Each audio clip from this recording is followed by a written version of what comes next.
A parallel plate capacitor of capacitance C is charged to a potential V by a battery. Q is the charge stored on the capacitor. Without disconnecting the battery, the plates of the capacitor are pulled apart to a larger distance of the separation.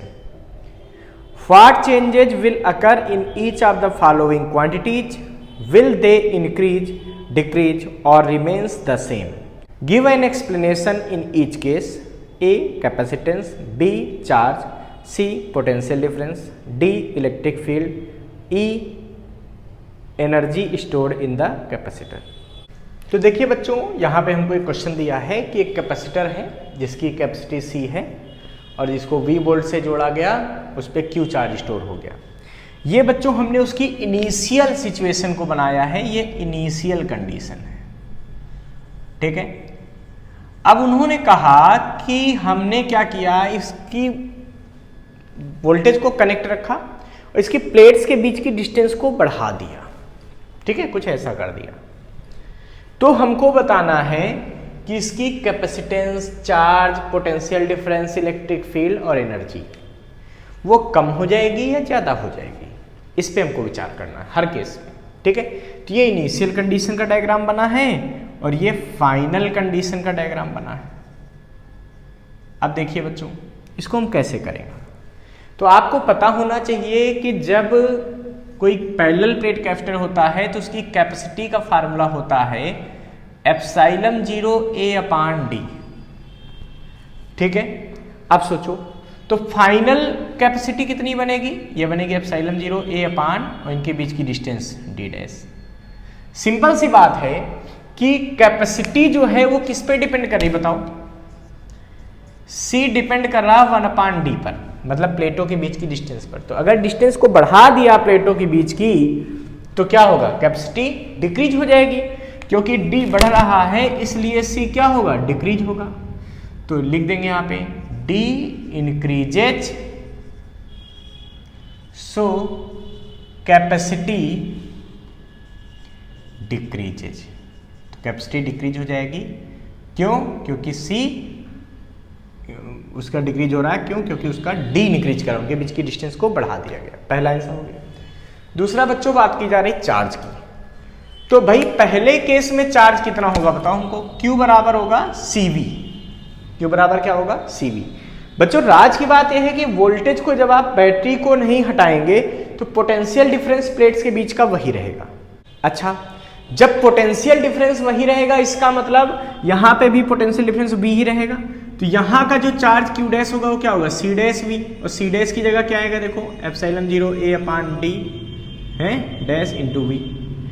जब यहां पर C decrease कर गया है तो इसका मतलब Q भी क्या हो जाएगा, डिक्रीज हो जाएगा। क्यों, क्योंकि पहले C ज्यादा था तो C इंटू V बड़ी वैल्यू आएगी, बाद में C कम हो गया। देखो Q किस पे डिपेंड कर रहा है, C पर, क्योंकि V तो सेम है दोनों केस में। तो इसका मतलब अगर हम सेकंड केस की बात करेंगे, B पार्ट की, ठीक है, तो D increases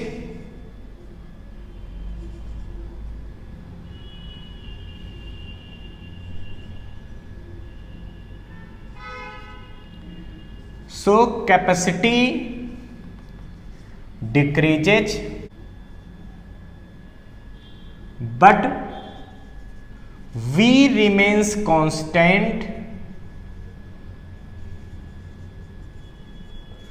so from Q is equal to CV, जब C घट गया इसका मतलब Q भी घट जाएगा,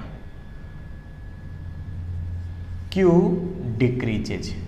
Q की वैल्यू भी क्या हो जाएगी, कम हो जाएगी। क्यों, फिर से देख लो भाई, इनके बीच की डिस्टेंस बढ़ी तो कैपेसिटी कम हो गई, कैपेसिटी कम हो गई तो क्या होगा, Q कम हो जाएगा। क्यों, क्योंकि Q सीधे सीधे डिपेंड कर रहा है किस पर, C पर, वोल्टेज तो सेम है, तो Q की डिपेंडेंसी कहाँ होगी, C पे। तो जब कैपेसिटी डिक्रीज कर गई इसका मतलब Q भी डिक्रीज कर जाएगा।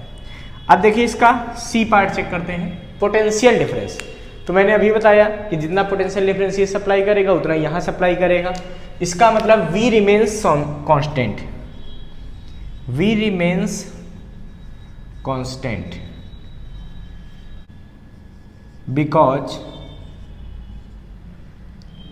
Capacitor is connected to same battery same source से जुड़ा हुआ है, इसलिए V क्या होगा, कांस्टेंट होगा। अच्छा, अब बच्चों इसमें डी पार्ट की बात करते हैं। डी पार्ट की बात क्या करें, इलेक्ट्रिक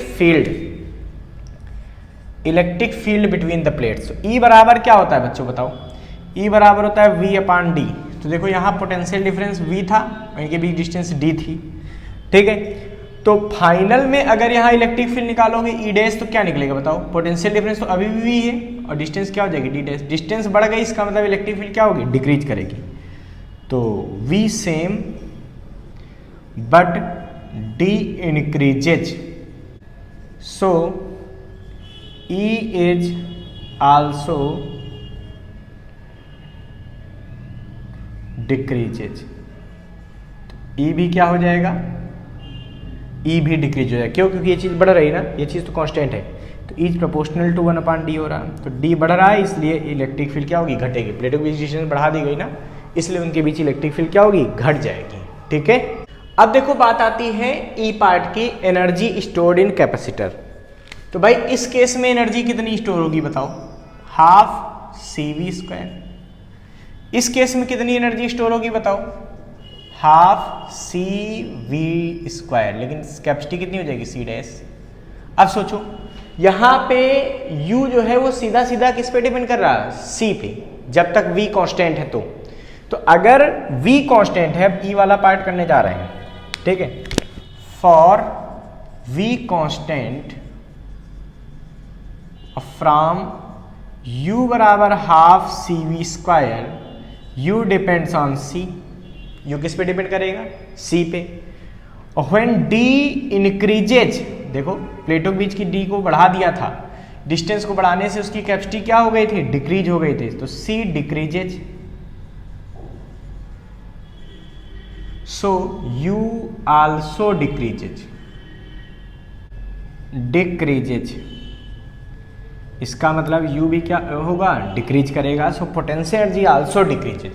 ध्यान रखना कि यहाँ पे पोटेंशियल एनर्जी भी डिक्रीज कर जाएगी, ठीक है।